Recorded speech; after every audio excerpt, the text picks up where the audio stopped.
നമസ്കാരം. മലയാളി വാർത്ത ഇൻസൈഡിലേക്ക് സ്വാഗതം. 30-ലധികം ഭീകരവാദികൾ പാകിസ്ഥാനിലെ വിവിധ നഗരങ്ങളിൽ വെച്ച് കൊല്ലപ്പെട്ടുവെന്ന് ലഷ്കർ-ഇ-തൊയ്ബ നേതാവായ റിസ്വാൻ ഹനീഫ് പരസ്യമായി വെളിപ്പെടുത്തിയത് വലിയ വാർത്തയായിരിക്കുകയാണ്. കേന്ദ്ര സർക്കാരിന് രാജ്യം ഒന്നടങ്കം കൈയടിച്ച പ്രസ്താവനയായിരുന്നു ഇത്. ലഷ്കർ-ഇ-തൊയ്ബയുടെ മുതിർന്ന ഓപ്പറേറ്റർ റിസ്വാൻ ഹനീഫ അടുത്തിടെ നടത്തിയ പരസ്യ പ്രസംഗമാണ് ഇതിൽ പ്രധാനം. 2020 മുതൽ ഇതുവരെ പാകിസ്ഥാനിലെ വിവിധ നഗരങ്ങളിൽ വെച്ച് തങ്ങളുടെ 30-ലധികം ഭീകരവാദികൾ കൊല്ലപ്പെട്ടതായി ഹനീഫ ഒരു പൊതുസമ്മേളനത്തിൽ തുറന്നു സമ്മതിച്ചിരുന്നു. പെഷവാർ, കറാച്ചി, റാവൽപിണ്ടി, മുസാഫറാബാദ്, റാവലക്കോട്ട തുടങ്ങിയ സ്ഥലങ്ങളിൽ വെച്ച് തങ്ങളുടെ പ്രധാന നേതാക്കളും കേഡർമാരും കൊല്ലപ്പെട്ടു എന്നും ഇതിനു പിന്നിൽ ഇന്ത്യൻ രഹസ്യാന്വേഷണ ഏജൻസികളാണെന്നുമാണ് ഹനീഫ് ആരോപിക്കുന്നത്. വിദ്വേഷ പ്രത്യയശാസ്ത്രങ്ങളെ ന്യായീകരിക്കാനും സാമുദായിക ധ്രുവീകരണം ഉണ്ടാക്കാനും ശ്രമിച്ചുകൊണ്ട് നടത്തിയ ഈ പ്രസംഗം ഭീകര സംഘടനകൾ നേരിട്ട് വൻ തിരിച്ചടിയുടെ പരസ്യമായ കുറ്റസമ്മതം കൂടിയായി മാറുകയായിരുന്നു. രഹസ്യാന്വേഷണ രംഗത്ത് ഇന്ത്യയിൽ പ്രവർത്തിക്കുന്ന വിവിധ ഏജൻസികൾ ഇവയാണ്. ഇത്തരം ഏജൻസികളെയാണ് പാകിസ്ഥാൻ ലക്ഷ്യമിടുന്നത്. ഇന്ത്യൻ രഹസ്യാന്വേഷണ സംവിധാനത്തിന്റെ സാങ്കേതിക സൂപ്പർ ഫീൽഡറാണ് പ്രധാനമന്ത്രിയുടെ ഓഫീസിന് കീഴിൽ പ്രവർത്തിക്കുന്ന NTRO എന്ന് പറയുന്നത്. ഇലക്ട്രോണിക് ഇന്റലിജൻസ്, സാറ്റലൈറ്റ് വ്യോമ നിരീക്ഷണം, അഡ്വാൻസ്ഡ് സൈബർ സർവേലൻസ് എന്നിവയിൽ ഇവർ വിദഗ്ധരാണ്. ഇന്ത്യക്ക് അകത്തും രാജ്യത്തിന്റെ തലത്തിലും മുൻകൂർ അനുമതികളില്ലാതെ തന്നെ സാങ്കേതിക നിരീക്ഷണം നടത്താൻ അധികാരമുള്ള ഏക ഏജൻസിയാണ് ഇത്. ISRO, DRDO, ബാർക്ക് എന്നിവയിൽ നിന്ന് ഡേറ്റ സ്വീകരിച്ച് അത് RAW, IBDIA തുടങ്ങിയ ഏജൻസികൾക്ക് കൈമാറുന്നത് ഈ NTRO ആണ്. ഇന്ത്യയുടെ പ്രധാന വിദേശ രഹസ്യാന്വേഷണ ഏജൻസിയാണ് RAW. ഇന്ത്യക്ക് പുറത്തുള്ള ഭീഷണികളെ ഹ്യൂമൻ ഇന്റലിജൻസ്, സാങ്കേതിക വിദ്യകൾ എന്നിവയിലൂടെ നിരീക്ഷിക്കുന്നു.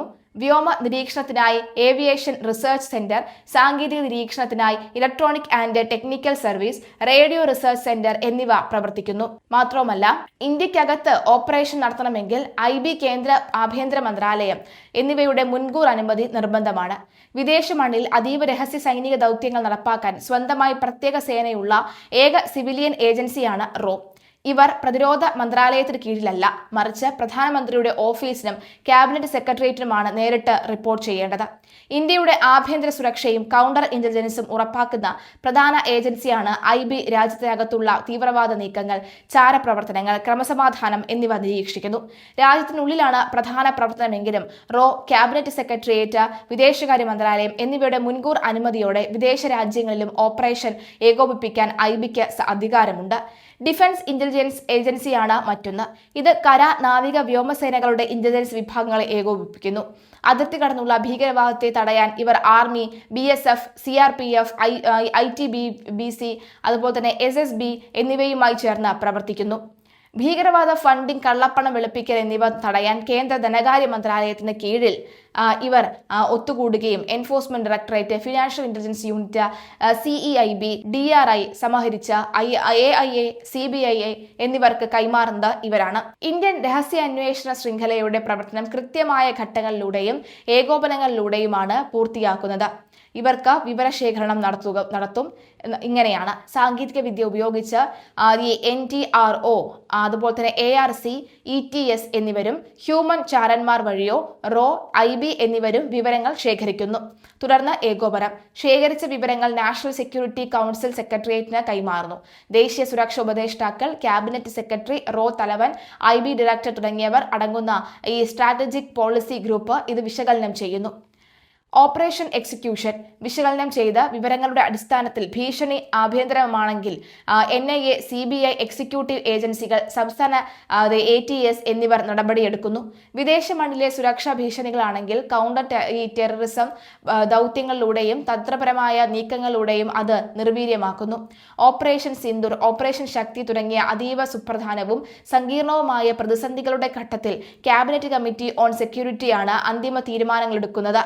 ചുരുക്കത്തിൽ, രാജ്യത്തിന്റെ അതിർത്തികൾക്ക് വെളിയിലും സുരക്ഷ ഉറപ്പാക്കാൻ രാത്രിയും പകലും വിശ്രമമില്ലാതെ പ്രവർത്തിക്കുന്ന ഒരു ഭീമൻ ശാസ്ത്രീയ സൈനിക ശൃംഖല തന്നെ ഇന്ത്യക്കുണ്ട്. കഴിഞ്ഞ 3-4 വർഷത്തിനിടയിൽ 30-ലേറെ അംഗങ്ങളെ നഷ്ടമായി.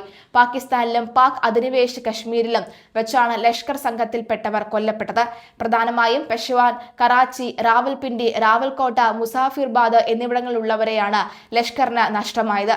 വീഡിയോയിൽ കൃത്യമായി പറയുന്നു. ആദ്യമായാണ് ലഷ്കറിന്റെ ഭാഗത്ത് നിന്ന് ഇത്തരം ഒരു പ്രസ്താവന പുറത്തു വരുന്നതും അജ്ഞാതരെ അയക്കുന്നതും ആക്രമണങ്ങൾ നടക്കുന്നതും ഇന്ത്യയാണെന്നും ഹനീഫ് വീഡിയോയിൽ ആരോപിക്കുന്നു. ഇയാളുടെ വീഡിയോ സമൂഹ മാധ്യമങ്ങളിൽ പ്രചരിക്കുന്നുണ്ട്.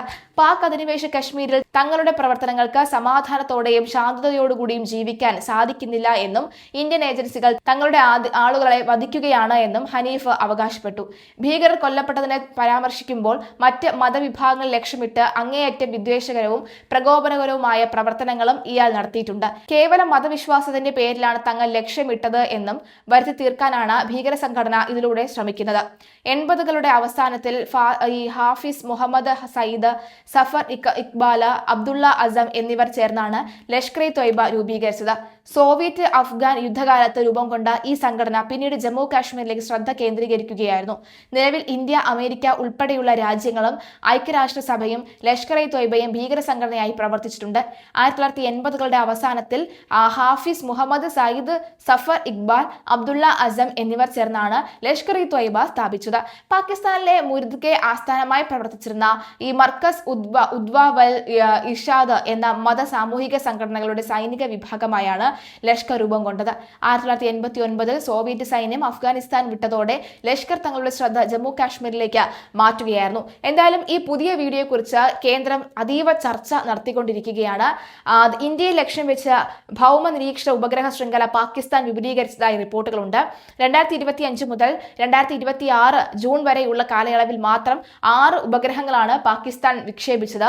പുതുതായി വിക്ഷേപിച്ച ഭൂരിഭാഗം ഉപഗ്രഹങ്ങളും ഇന്ത്യയുടെ അതിർത്തി പ്രശ്നങ്ങൾ, പ്രത്യേകിച്ച് ഉത്തരേന്ത്യ, ജമ്മു കാശ്മീർ മേഖലകൾ എന്നിവയുടെ ചിത്രങ്ങൾ തുടർച്ചയായി പകർത്താൻ സാധിക്കുന്ന ഭ്രമണപഥത്തിലാണ് സ്ഥാപിച്ചിരിക്കുന്നതെന്ന് ദി പ്രിന്റ് റിപ്പോർട്ട് ചെയ്തു. എന്നാൽ ഇന്ത്യ ഇത്തരം നീക്കങ്ങളെ പുച്ഛിച്ച് തള്ളുകയുമാണ്. ഇന്ത്യ ആണവായുധ വിന്യാസ സംവിധാനങ്ങൾ നിരന്തരം ആയുധീകരിച്ചുകൊണ്ട് ആയിരിക്കും ഉള്ളത്. പാകിസ്ഥാനുമായുള്ള ദീർഘകാല തർക്കങ്ങൾക്കൊപ്പം തന്നെ ചൈനയിലെ ഏത് ലക്ഷ്യസ്ഥാനങ്ങളിലേക്കും എത്തിച്ചേരാൻ ശേഷിയുള്ള ദീർഘദൂര ആയുധങ്ങൾ വികസിപ്പിക്കുന്നതിലേക്ക് ഇന്ത്യ ഇപ്പോൾ കൂടുതൽ ശ്രദ്ധ കേന്ദ്രീകരിക്കുന്നുണ്ടെന്ന് റിപ്പോർട്ടിൽ പറയുന്നു.